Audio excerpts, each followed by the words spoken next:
We are back on Taking Care of Business on Koerner Radio, News Talk 1180. Our guest by phone, an old friend of the program, Sally Pipes, author of The Truth About Obamacare and a new book called The Pipes Plan. You know, Sally, you and I have talked about this before, but my father lives in British Columbia, and he recently had to wait 6 weeks to get an MRI.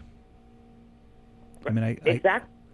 I couldn't believe that. 6 weeks, but they did offer a plan, not a plan. He could have gotten it from a private company, but paid for it himself.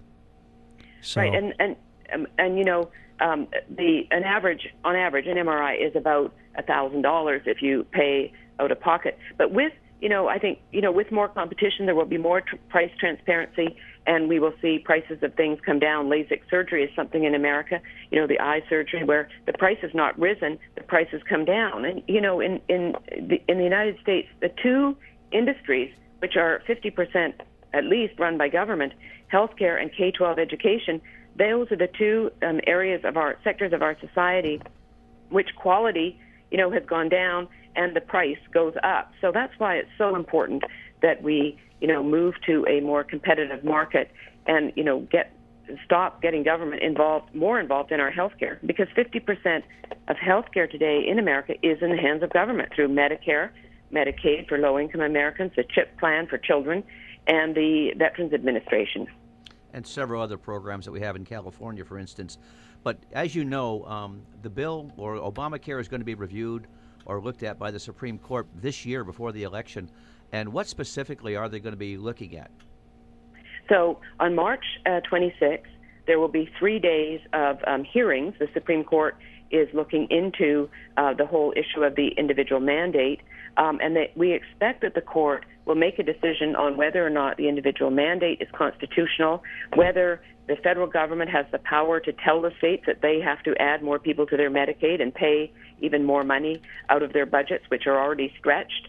And so we expect that decision from the Supreme Court in late June of 2012, 5 months before the election. Very, very important decision. The issue that is, well, I would like to see the whole of the Obamacare repealed and ruled unconstitutional, as it was in the 11th Circuit Court in Florida last year. I don't know. The key issue really is the individual mandate constitutional? I mean, if the court ruled that it were constitutional, this would be the first time in history that the federal government of the United States has the power to tell us as Americans what we have to purchase in the private market. And, if they say, that we have to purchase health insurance in the private market, where does that end? I mean, will they have the power then to tell us what kind of cars to drive, what kind of foods to eat? There's so many things that the federal government could, have power over how we live our lives unless this is repealed, unless this is ruled unconstitutional. So if the mandate is ruled unconstitutional, how does that impact the bill? Will the bill still go forward without that? If so, how? Well, I think it's going to be very interesting, and I think the Department of Justice and the administration, is trying to say that, if the individual mandate is ruled unconstitutional, well, if it's severed from the legislation, that how will Obamacare survive? Because people would then buy insurance, when they're sick, and we've seen this in Massachusetts, and then they'll drop their insurance as soon as they're well. So, but I think, I hope that it is ruled unconstitutional, and then in the election, if we see that President Obama is not reelected, and that the House remains Republican, and that the Republicans take back the Senate, then we're on our way. See, I think it should be even easier to push for repeal and replace. Our guest by phone, author of The Pipes Plan, Sally Pipes. I think one of the other issues that was in a lot of the plans was to have guaranteed issue. So if they have guaranteed issue, what is the reason why anybody would even buy a medical plan until they get sick? And then how would that impact rates? Well, so the two issues that are, part, guaranteed issue and community rating, meaning that an insurance company cannot discriminate based on your health status on whether or not you get insurance, and that you cannot, an insurer cannot charge a different price based on the type of, whether you have pre-existing or chronic conditions. New Jersey, New York State and Massachusetts have community rating and guaranteed issue. And, is it any wonder they have the most expensive insurance in the country? So guaranteed issue, community rating are two main parts of Obamacare.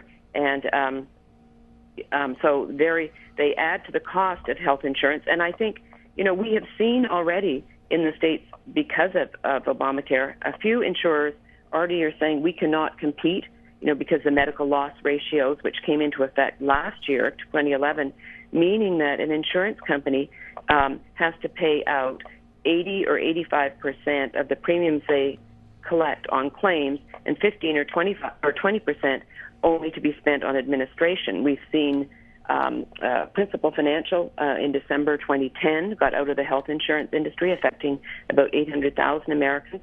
Aetna has said that is now out of the individual and small group market in Colorado and Indiana. We're seeing a number of other insurers, particularly some that were offering only health savings accounts plans, which really, where an individual can put money themselves or from their employer into a health savings account.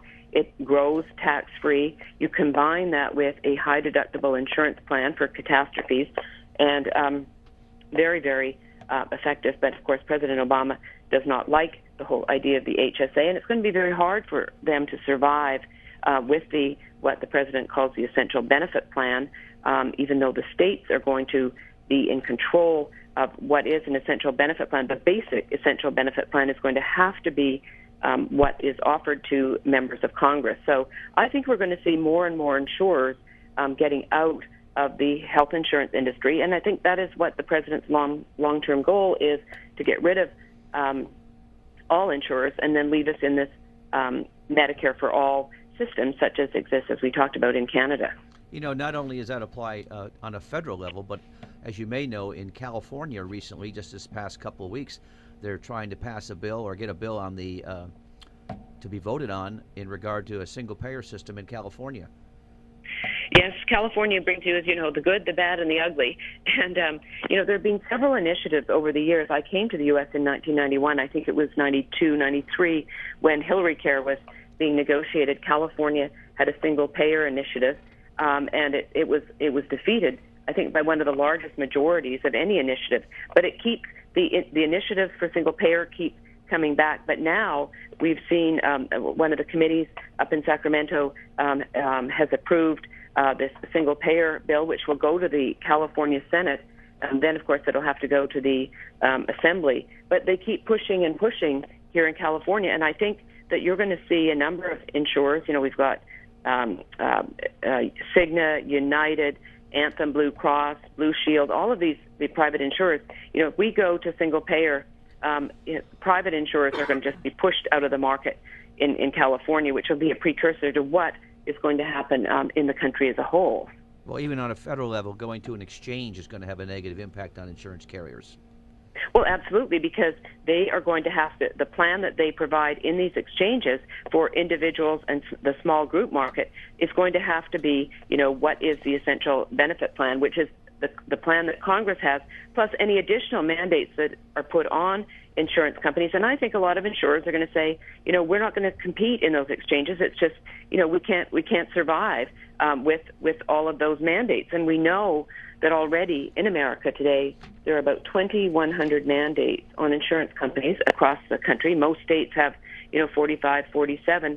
They add 20 to 50% to the cost of an insurance plan. So, my issue is that instead of adding mandates and regulations, states should be reducing the mandates so that if I want a health care plan that, covers alcohol rehabilitation, I should be able to buy one. But why should you have to buy a plan to cover what I want? So a lot of people decide, and particularly young people, not to buy insurance because they think they're invincible. It's not a good deal for me. But if they could,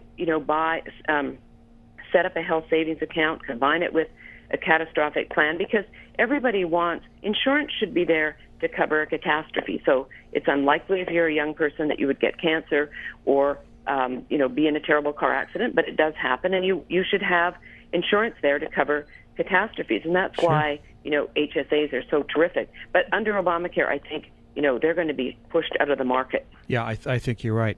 We'll be back in a moment on Taking Care of Business on Koerner Radio News Talk 1180.